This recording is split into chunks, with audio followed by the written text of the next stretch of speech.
The sky of Virelia was burning again.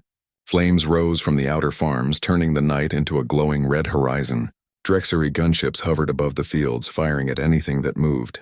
The colonists had already lost 3 towns this month.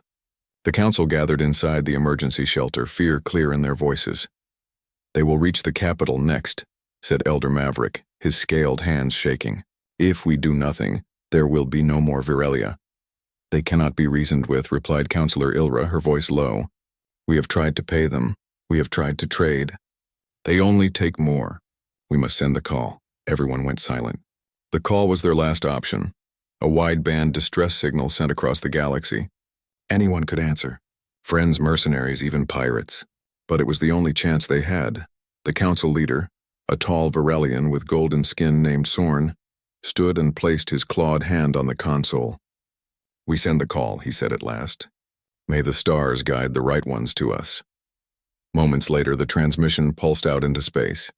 Across the dark void, it traveled faster than light, reaching listening posts, trade hubs, and distant worlds. Somewhere far away, someone was bound to hear it. Far across the galaxy on a moon of Saturn called Enceladus, a crew of humans sat in a command room lit by blue light. Their commander, Kale Rin, was reading reports when the distress beacon came through. "Another call for help?" asked his second-in-command, a tall woman named Jessa. "That's the 3rd one this week." Kale replayed the message. The desperate tone caught his attention. Not just another call. "These people are being wiped out. Look at the data. Their cities are falling one by one. The Saturnians were not like the humans of Earth. They were tougher, built by centuries of living on icy moons and mining under radiation storms. Every day on Saturn's moons was a fight against death. Collapsing tunnels, frozen atmospheres, hostile conditions. They had earned the name given to them by the rest of the galaxy. Deathworlders. "Do we answer?" Jessa asked carefully.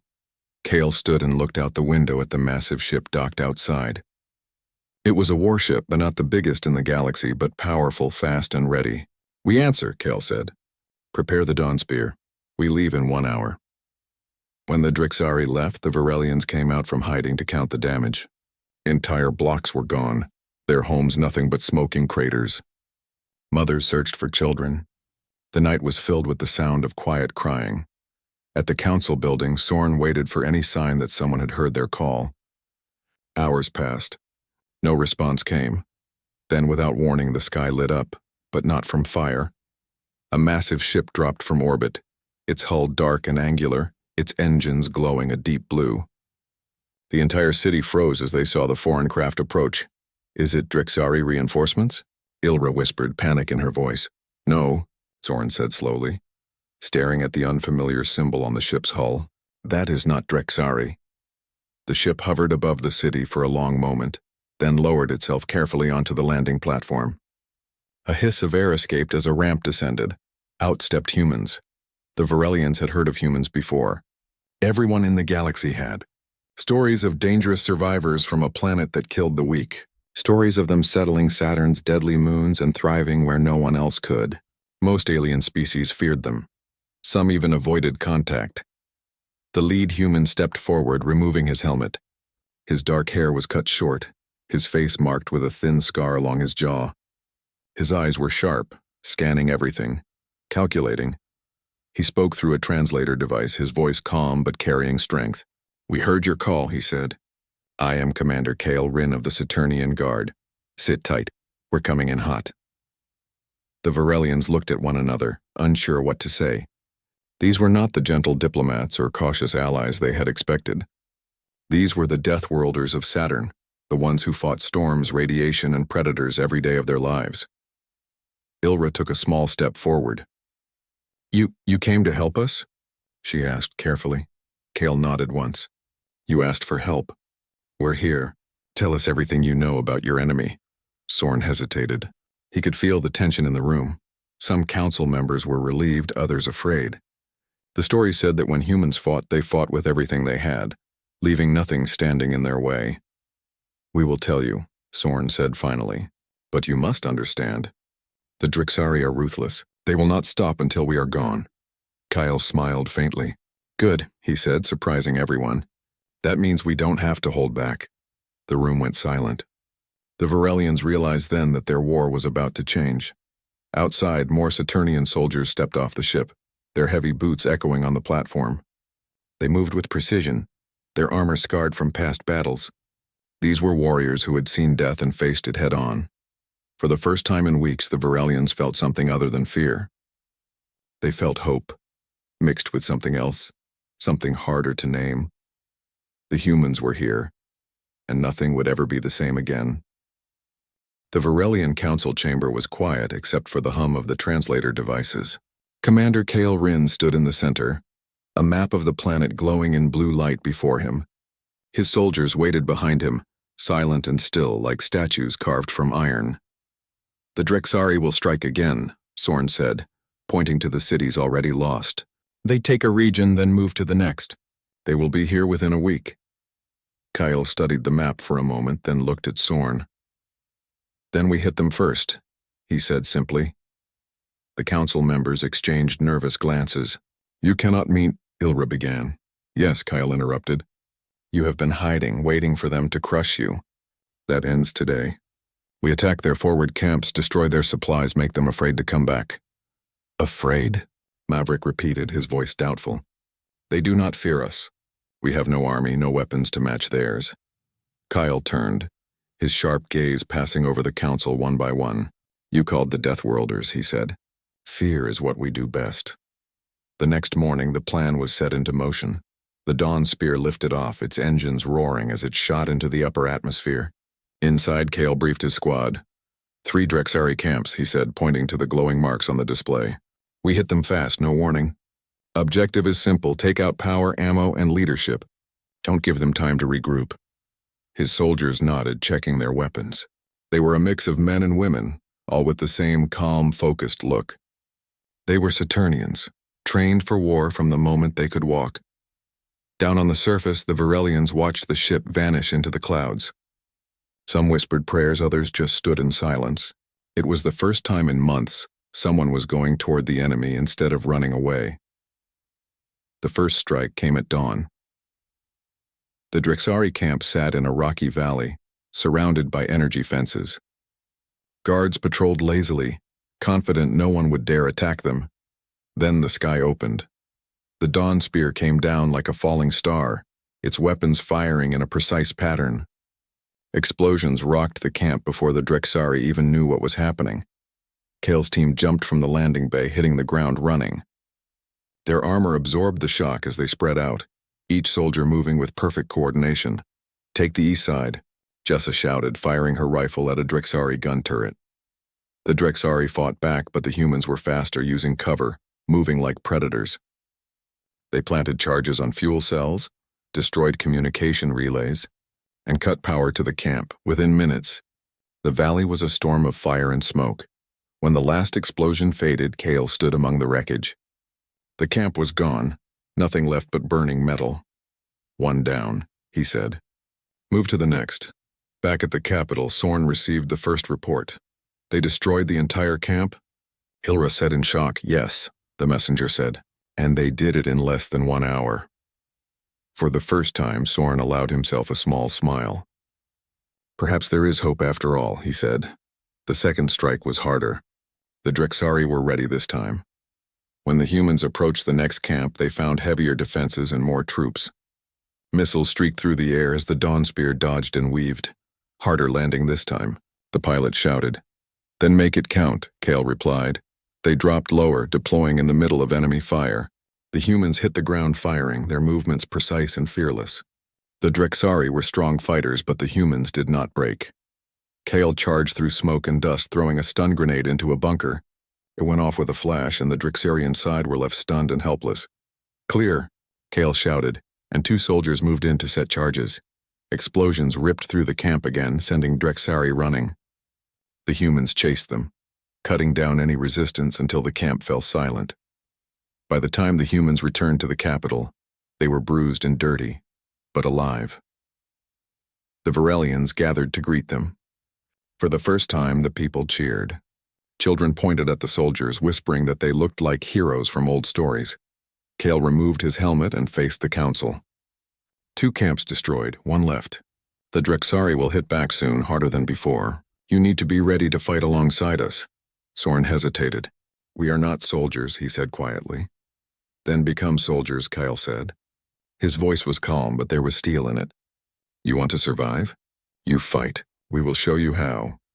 That night, the Varelians trained under the humans' watch. Kyle's soldiers showed them how to hold weapons, how to take cover, how to move as a group. Ilra struggled at first, her hands shaking as she aimed at the practice target. Stop thinking, Jessa told her. Just breathe, focus. Ilra exhaled, steadied her hand, and fired. The shot hit the target dead center. She turned surprised, and Jessa just smiled. See? You can do it. 3 days later, the Drexari struck back. Their largest force yet descended from orbit, landing near the capital. The ground shook as their war machines rolled toward the city. Soren stood on the walls, fear and determination battling inside him. Beside him stood Kyle, helmet back on, rifle ready. They're coming, Soren said. Kyle grinned, a wild, fierce grin that made Soren's heart pound. Good, he said. Then we don't have to look for them. He raised his hand and gave the order. Saturnians, hold the line. The soldiers roared in reply, and the battle for Varelia truly began. The Drexari army marched across the plains, their dark machines shaking the ground. The sky was filled with their ships, black shapes blocking the stars. This was no raid. It was an invasion meant to crush Varelia once and for all. On the city walls, the Varelians stood with weapons in their hands. Their training over the past 3 days had been short, but intense. Their bodies were tired, their hands sore, but their spirits burned bright. Commander Kyle Rinn stood in front of them, his armor scratched and marked from past battles. Behind him, the Saturnian soldiers waited, calm and ready. This is it, Kyle said, his voice carrying over the crowd. They think you will run. They think you will hide. But tonight we show them what happens when the people of Varelia fight for their home. The Varelians let out a shout, not as loud as the humans' war cry, but strong enough to echo across the walls. The battle began before sunrise. The Drexari opened fire first, their artillery shells raining down on the outer defenses. The ground shook as explosions tore holes in the walls. Dust and smoke filled the air, choking the defenders, but the Saturnians did not panic. Hold the line, Kale's voice rang out, calm but commanding. The humans moved with precision, patching weak points, directing fire, countering Drexari pushes. The Varelians followed their lead, shooting from behind cover, moving in pairs as they had been taught. For every Drexari that climbed the wall, a Varelian was there to push them back. For every machine that rolled closer, the humans brought it down with explosives. The city burned, but it did not fall. Hours passed, and the battle grew worse. The Drexari kept coming, wave after wave, their numbers almost endless. We can't hold them forever, Jessa shouted, firing from her position. We won't have to, Kyle replied, his tone sharp and steady. Prepare the strike team. Jessa's eyes widened. The command ship? Kale nodded. Cut off the head, the body falls. That night, under the cover of smoke and fire, Kale led a small team of humans and 2 brave Varelians beyond the city walls. They moved fast, silent as shadows, using the chaos of battle to slip past Drexari patrols. The command ship floated in the distance, a massive shape glowing with red lights. It was heavily guarded, but Kyle had faced worse odds before. Remember, Kyle whispered. We get in, plant the charges, get out. Don't stop, don't hesitate. The team nodded. They ran. Blaster fire lit up the night as the Drexari spotted them. The humans returned fire, hitting targets with perfect aim. The Varelians stayed close, covering the flanks. They reached the landing ramp, cutting through guards with brutal efficiency. Kyle kicked the door control and they stormed inside the ship. The interior was a maze of glowing corridors. Alarms blared as the Drexari tried to stop them. The team moved fast, splitting into pairs to plant charges at key power nodes. Jessa and Ilra set the last charge near the reactor. Done, Jessa called. Kale gave the order. Everyone out now! They raced back toward the exit as Drexari soldiers closed in from both sides. Kale stayed at the rear, firing to cover the others. A shot grazed his arm, but he kept moving, his face set in determination. The team burst out of the ship just as the charges detonated. The explosion tore through the command ship, ripping it apart in a ball of fire that lit up the sky. The shockwave knocked the team to the ground, but they were alive. Kale stood slowly, watching the burning wreckage fall. That should get their attention, he said, a small grin on his face. Back at the city, the effect was immediate. Without orders from their commanders, the Drexari lines faltered. Some tried to retreat. Others kept attacking without coordination. The Saturnians and Varelians pressed the advantage, pushing the enemy back. By dawn, the Drexari were gone. Their ships retreated into the sky, leaving behind wreckage and silence. The city was scarred. Many buildings had been destroyed, the air still thick with smoke. But the people of Virelia stood tall. They had survived. In the council hall, Sorn faced Kale. "You saved us," he said quietly. Kale shook his head. "No, you saved yourselves. We just reminded you that you could fight." Ilra stepped forward, her golden eyes bright. "You could have left after the first battle, but you stayed. Why?" Kale looked at her for a long moment before answering. "Because someone once helped us long ago when humanity was on the edge. We swore we would never ignore a call for help." A week later, a new plaza was built in the heart of the city, a place for remembrance and hope. At its center stood a tall stone monument carved with the symbol of the Saturnian Guard. The Varelians named it Rin's Square. When it was complete, Kyle and his soldiers stood before it one last time. The Dawn Spear waited on the platform, ready to leave. "You rebuilt fast," Kyle said, glancing around at the repaired streets. Sorn nodded. "We had help," he said. "But more importantly, we had courage. That was your gift to us," Kyle smiled faintly. "Then our job here is done." The humans boarded their ship. Engines roared as the Dawn Spear lifted off, rising into the sky until it was only a distant light among the stars. The Varelians watched in silence. "They came when we called," Ilra said softly. "But if they had not, we might never have learned how strong we really were." Sorn placed his hand on the monument and looked up at the sky. "May the Deathworlders watch over us," he said. And somewhere out there among the moons of Saturn, Kale Rin and his crew were already on their way to answer the next call.